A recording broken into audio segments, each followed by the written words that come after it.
Hola chicos, ¿cómo andan? Volvemos a los videos. Ya probé con notas de voz, ya probé grabando videos, ya no sé de qué manera más innovar para dar clases, pero bueno, acá estamos en esta pandemia que ya sinceramente me tiene repodrido. Sobre ustedes también.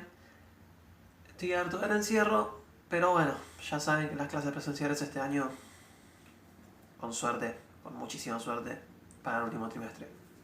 Y no se hagan esperanzas. Así que mientras tanto tenemos que seguir manejándonos de esta forma. Les quiero decir un par de cosas, ahora aprovechando ahora. Voy a mandar la semana que viene o la otra el último trabajo práctico del trimestre. Nos vamos a manejar con 2 trabajos prácticos por trimestre, como solemos hacer cuando estamos en clases presenciales. Y con eso ya cerrar la nota. Pero tengan en cuenta, por favor, que la nota numérica a mí sinceramente mucho no me importa este año. Lo que más me interesa es yo poder dar clases, por eso tampoco les mando constantemente actividades, sino material.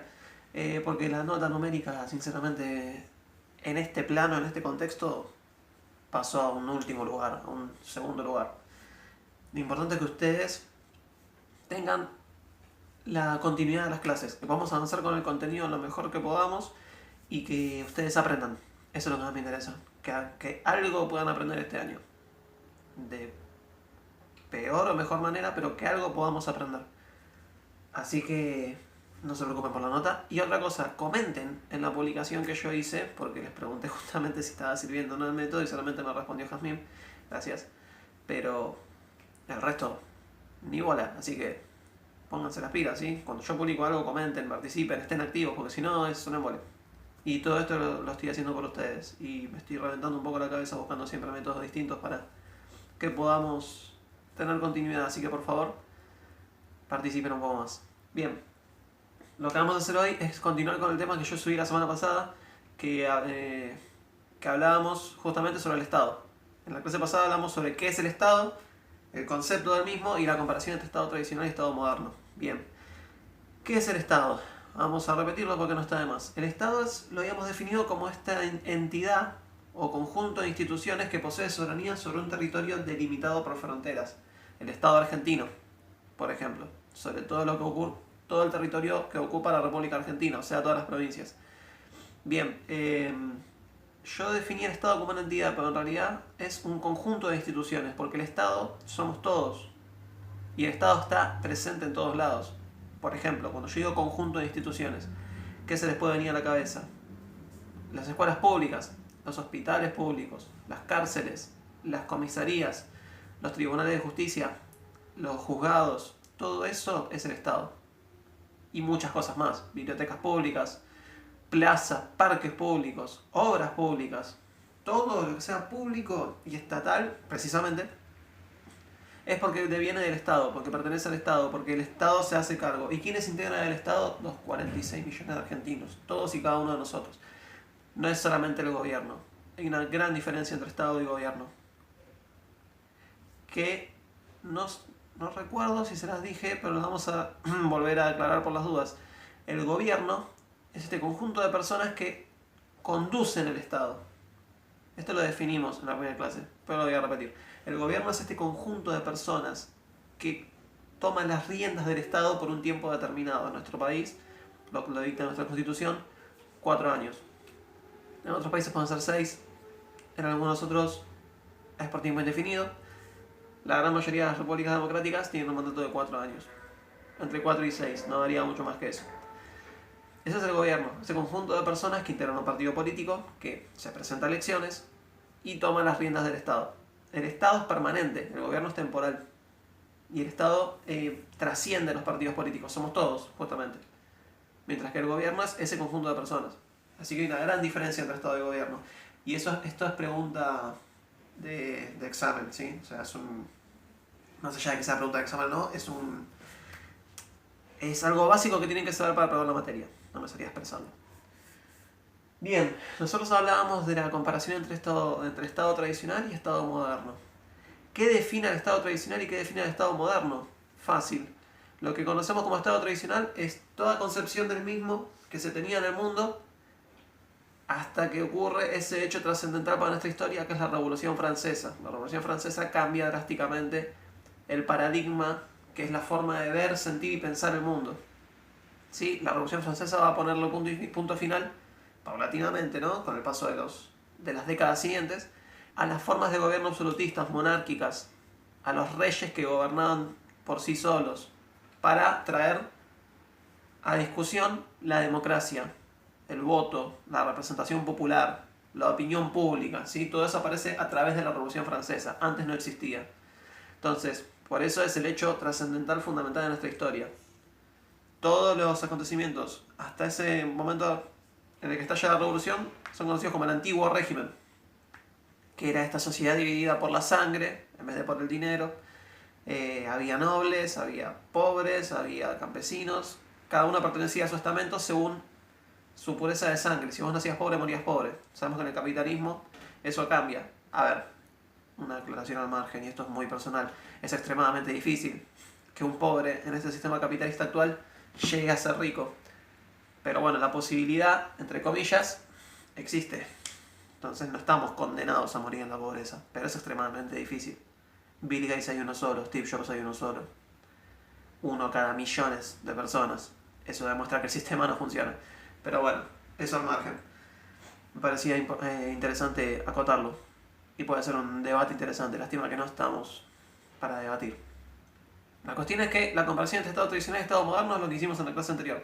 Y yo les dije que el Estado moderno, que es algo que me faltó aclarar, es que el Estado es una construcción social e histórica. Porque se construye a través del tiempo y cambia a través de las distintas sociedades.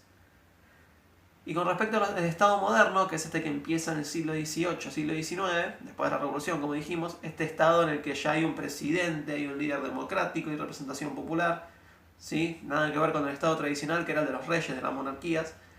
Con respecto al Estado moderno, hay 4 tipos de Estado que están acá en las páginas del libro, que yo les voy a escanear y les voy a mandar por PDF, como hacemos siempre. ¿Sí? Hay 4 tipos de Estados modernos. ¿Sí? 4 tipos de Estado moderno. O sea, cuando yo hablo de tipo de Estado, es Estado moderno. Por favor.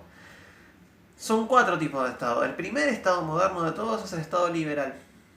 El famoso Estado liberal. Que es el que surge con la Revolución Industrial. Es el que surge al principio del capitalismo. El liberalismo es el libre mercado. Es que los países puedan comerciar con cualquier país, que no haya restricciones, que el Estado no intervenga en la economía, ¿sí? Que las empresas privadas se manejen por su cuenta, que la gente con plata se maneje por su cuenta, que el mercado regule la economía, sin que el Estado se meta, sin que el Estado intervenga.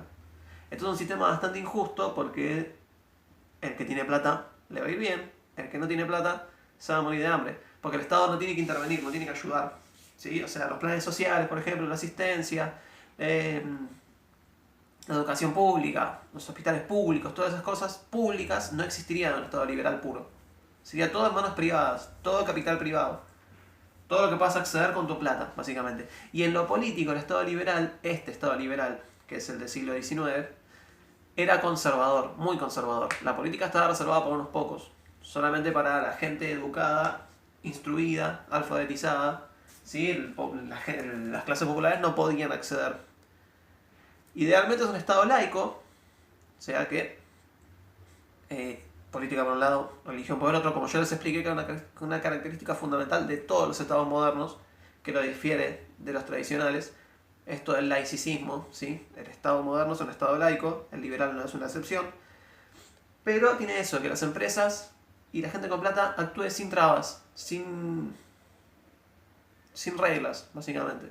Es un sistema muy injusto, demasiado injusto, en el que la clase alta, que es muy reducida, maneja la política y maneja la economía, y la clase popular muere de hambre, salvo que tenga la suerte de poder tener plata, que no pasa.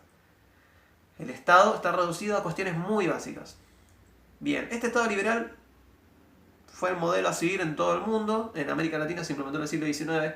El ejemplo de Estado liberal en Argentina es el Estado de Roca, el gobierno de Julio Argentino Roca, que lo vamos a ver la clase siguiente, y ya lo vimos en historia del año pasado. El Estado liberal es el Estado de Roca, ¿sí? Para que se den una idea, para que se ubiquen ustedes en el tiempo, en el siglo XIX, 1880. Bien, el Estado liberal va a triunfar en todo el mundo, va a ser la ideología a seguir, hasta que ocurren 2 hechos muy interesantes. El primero es la caída de la bolsa de Wall Street. que va a dinamitar la economía capitalista por primera vez en la historia. Y el segundo hecho fundamental que destruye la concepción del Estado liberal y obliga a los países a buscar otro modelo es el estallido de la Segunda Guerra Mundial y el desarrollo de la Segunda Guerra Mundial. Cuando termina la Guerra Mundial, las dos guerras mundiales, pero más que nada la segunda, las economías del mundo quedan destruidas, los países quedan devastados. Obviamente, la Segunda Guerra Mundial fue el conflicto más destructivo de la historia de la humanidad. Pérdidas multimillonarias en todos los países, ¿sí? O sea, todas las economías del mundo estaban destrozadas, detonadas. Las poblaciones, millones y millones y miles de millones de personas muertas de hambre, sin casa, sin techo, sin comida, sin refugio, ¿sí? Sin trabajo, con familias muertas. Estaban en la lona, pero todo el mundo estaba en la lona, porque la Segunda Guerra Mundial involucró la participación de de cientos de países. De manera directa o indirecta. De manera directa fueron menos, vamos a contar en alrededor de 60, 70 países, de manera directa menos. Pero de manera indirecta sí, todo el mundo. O sea, prácticamente tocó todo el globo ese conflicto. Y dejó en la lona a toda Europa, básicamente. Grandes partes de Asia, de hecho no se olviden de las bombas atómicas. África, que ya venía para mal, ahora cayó peor. Así que los gobiernos del mundo, los líderes políticos del mundo se vieron obligados a buscar una solución. Tenemos que hacer algo para sacar estas miles de millones de personas del hambre, de la tierra. Obviamente que el liberalismo no va a funcionar más, porque el Estado ahora tiene que hacerse cargo de todas sus poblaciones. Todos los estados tienen que hacerse cargo de sus poblaciones. Hay que darle a la gente motivación, hay que levantarla del piso. Se entiende, ¿no? Se sobreentiende por las circunstancias. Entonces, después de 1945, que es cuando termina la Segunda Guerra, surge un nuevo tipo de Estado, que es el segundo, que es el Estado de bienestar, que es todo lo contrario del Estado liberal. Mientras que el Estado liberal planteaba que el Estado no participe en la economía, en el de bienestar, el Estado va a estar presente en casi todas las esferas de la vida económica de las personas. Educación pública, salud pública, garantizar el trabajo, planes de asistencia social, los derechos del trabajador, jornada de 8 horas, vacaciones, todo esto que yo les estoy diciendo, y más cosas, ayuda económica, planes de viviendas, fondo de desempleo, todo lo que se les ocurra, estado de bienestar. ¿Sí? El estado de bienestar va a existir durante 3 décadas, va a traer muchísimo desarrollo y muchísimo bienestar económico a millones de personas, hasta que estalla otra crisis que lo detona. Bien, esto del estado de bienestar, para que ustedes tengan una idea de un ejemplo clarísimo, en Argentina se aplicó bajo Perón. El peronismo era el estado de bienestar, el welfare state, como se decía en Estados Unidos. El peronismo es el ejemplo clarísimo de estado de bienestar en Argentina. Bien, así como yo les decía, llegamos a la década de 1970, con el estado de bienestar que venía produciendo mucho, venía desarrollando excelente la economía. De hecho, los años 50 y 60 fueron los años dorados, los años de prosperidad y desarrollo para la clase media, la clase baja y la clase alta también, porque eso es lo que tiene el estado de bienestar y lo que el peronismo decía explícitamente, una alianza entre las clases, ¿sí? Que la clase alta y la clase baja y la clase media conciliar los intereses de cada clase, o sea que el Estado mantenga contentos a los de arriba, los del medio y los de abajo, algo que es bastante difícil de lograr y que hoy en día es prácticamente imposible. Vieron los ricos por un lado, los pobres por el otro. Bueno, el estado de bienestar logró afianzar esta alianza de clases mediante un montón de políticas, pero no todo dura para siempre y en la década de 1970 estalló la segunda crisis mundial del capitalismo, que es la crisis del petróleo. Los países de la Unión Petrolera, que son los países tipo Arabia Saudita, Irán, ¿sí? los Emiratos Árabes, decidieron aumentar el precio del petróleo de manera unánime y eso dinamitó la economía del capitalismo. Entonces, había que buscar culpables, ¿verdad?